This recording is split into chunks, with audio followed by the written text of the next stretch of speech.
કોને આપ્યો? સુપ્રીમ કોર્ટે પણ કીધું કે ન લોકસભા ન વિધાનસભા, सबसे ऊंची ग्राम सभा। ત્યારે આપણા મુખ્ય વાત કરી કે ગ્રામ સભાનો પાવર છે। અનુસૂચિત 5 વિસ્તારમાં ગ્રામ સભાની પરવાનગી લેવી પડે। આ વિસ્તાર 1996 અંતર્ગત આવે છે। તમારે આ કાર્યક્રમ કરવા માટે, તમારે આ પ્રકારનું પ્લાન્ટેશન કરવા માટે ગ્રામ સભાને કેમ જાણ કરવામાં નથી આવી? ગામ લોકોને કેમ નોટિસો આપવામાં નથી આવી? ગામ સભાની મંજૂરી કેમ લેવામાં નથી આવી? એવા સવાલો કરતા વનકર્મીઓએ, પોલીસ અધિકારીઓએ ઉશ્કેરાઈ જઈને આપણા 10 થી 15 આગેવાનોને પકડીને બળજબરી પૂર્વક અહીંથી પોલીસ સ્ટેશને લઈ જવા માટેના પ્રયાસો કર્યા। ત્યારે ગામના લોકો એમને છોડાવવા માટે આગળ આવ્યા। ગામ લોકો છોડાવવાનો પ્રયાસ કર્યો ત્યારે પોલીસના અધિકારીઓએ પૂર્વ આયોજિત કાવતરા મુજબ એ લોકોએ ગામના લોકોને દોડાવીને લાઠીચાર્જ કર્યો। હમણાં જ ગામના મુખીએ, ગામના સરપંચો, એમને ગામના પોલીસ પટેલે મને કીધું કે લગભગ 32 થી 35 લોકો ગંભીર રીતે ઘવાયેલા છે, એમને ઈજાઓ પહોંચી છે અને એ લોકો પોલીસના ડરના કારણે સરકારી દવાખાનાઓમાં નથી ગયા, પણ ઔષધિઓની દવા કરે છે, દેશી દવા કરે છે અને આજે પણ એ લોકોની સ્થિતિ ખૂબ જ ગંભીર છે। ત્યારે મિત્રો સવાલ એ થાય છે કે આ પ્રકારની સૂચના કોણે આપી પોલીસને?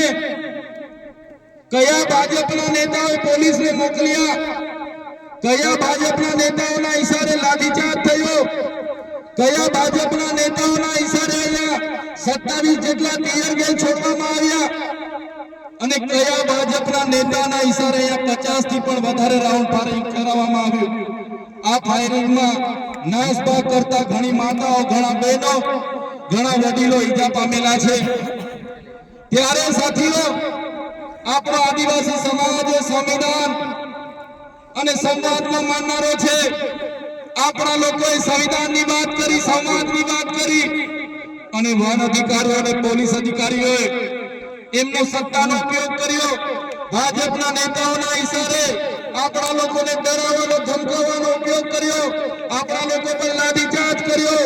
ત્યારે આ ભાજપની સરકારને, એમના એસપી ને, એમના ડીવાયએસપી ને, એમના ડીસીએમ ને આ ચૈતર વૈસાવા કહેવા માંગે છે, અમે આદિવાસી લોકો સંવિધાનમાં માનનારા છે, અમે આદિવાસી લોકો સમાજમાં માનનારા છે, અમારા આદિવાસી લોકોને તમે છંછેડ છો, અમે સંવિધાનને હવે સમાજ સાઈડ પર મૂકીશું। એ દિવસે અહીંયા હાર-પારની લડાઈ થવાની છે। આ આદિવાસી સમાજનો ઇતિહાસ તમે જોઈ લેજો। આઝાદીની લડાઈમાં અમારા ગુરુ ગોવિંદજી લડ્યા છે, ભગવાન બિરસા મુંડા લડ્યા છે, ટાટિયા નાયક લડ્યા છે, ખાટિયા નાયક લડ્યા છે, ઝલકારી બાઈ લડી છે, મહારાણા પ્રતાપનો ઇતિહાસ જોજો, અમારા પૂંજા ભીલ લડ્યા છે। ત્યારે આ સરકારોને અમે કહેવા માંગીએ છીએ, દેશની આઝાદીમાં પણ રૂપસિંહ નાયક જેવા લોકોએ અમારા સ્વતંત્ર રાજ્યની સ્થાપના કરી હતી। દેશના વિકાસમાં પણ અમારા આદિવાસી સમાજે પરસેવો આપ્યો છે, લોહી આપ્યું છે। દેશના વિકાસમાં જ્યાં ડેમોની જરૂર પડી, અમારા લોકો વિસ્થાપિત થયા છે। કોરિડોરની જરૂર પડી, અમારા લોકો વિસ્થાપિત થયા છે। નવા નેશનલ હાઈવે બનાવવા અમારા લોકો વિસ્થાપિત થયા છે। એરપોર્ટ બનાવવા માટે અમારા લોકોએ જમીનો આપી છે। જળ, જંગલ અને જમીનો પર રહેનારો અમારો મૂળ માલિક આજે પોતાના સમાજ સાથે, આજે ગામથી, પોતાની સંસ્કૃતિથી, પોતાની પ્રકૃતિથી છીનબીન થઈ ગયો છે। આટલું બધું કર્યા પછી પણ અમારા લોકોને તમે રંજાડવાની વાત કરશો? તે દિવસે અમે તીરકાંઠા નથી ચલાવ્યા, 13 તારીખે અમે ભાલાપાલિયા નથી ચલાવ્યા, પણ અમારી માતા બહેનોને હેરાન કરવામાં આવશે। આવનારા દિવસોમાં તીરકાંઠા પણ ચાલશે ને ભાલા। અમે વિકાસના સાથે અમારે કોઈ નિસ્બત નથી, વિકાસનો અમારે કોઈ વિરોધ નથી, પણ આદિવાસીઓના ભોગે વિકાસની તમે વાત કરો છો, એને હમણાં અમે સહમત નથી।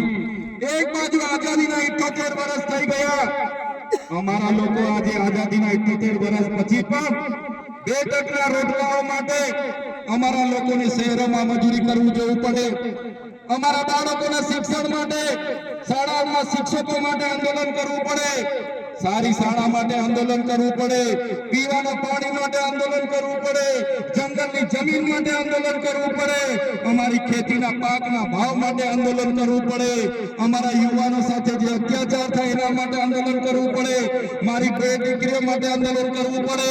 ત્યારે અમે આ સરકારોને કહેવા માંગીએ છીએ, આ તમારી મનુવાદી સરકાર, આ તમારી સામંતશાહી સરકાર, આદિવાસી સમાજ હવે જાગી ગયો છે.